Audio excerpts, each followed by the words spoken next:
ఇది డ్రగ్స్ కేసుకి సంబంధించినటువంటి వార్త అయితే ఇక పక్కనే మంత్రి మళ్ళా మంత్రిని అయితేనేమో 5 ఏళ్లలో ఏదైనా జరగవచ్చు. మల్లారెడ్డి త్వరలో సీఎం రేవంత్ ను కలుస్తా, కాంగ్రెస్ గెలుస్తుందని కలలో కూడా అనుకోలేదు, ఆ షాక్ నుంచి మేము ఇంకా తేరుకోలేదు. మీడియాతో మాజీ మంత్రి చిట్ చాట్ నిర్వహించినటువంటి మాటను చూస్తా ఉన్నాం. మంత్రి మల్లారెడ్డి మళ్ళా మంత్రిని అయితానేమోనని మాజీ మంత్రి మల్లారెడ్డి వ్యాఖ్యానించారు.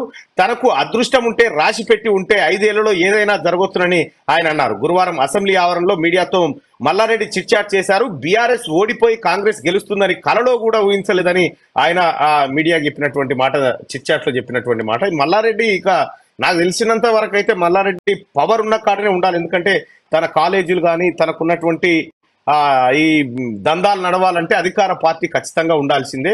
అయితే ఇప్పుడు మల్లారెడ్డి మాట తీరు ఎలా ఉండబోతుందంటే, గతంలో ముఖ్యమంత్రి రేవంత్ రెడ్డి గారి పైన అనేక సవాళ్ళు ప్రతి సవాళ్ళు ఇచ్చినటువంటి మల్లారెడ్డి కొంత మెత్తబడ్డట్టు కనిపిస్తా ఉంది, కొంత సాఫ్ట్ కార్నర్ గా ఉన్నట్టుగా కనిపిస్తా ఉంది మల్లారెడ్డి.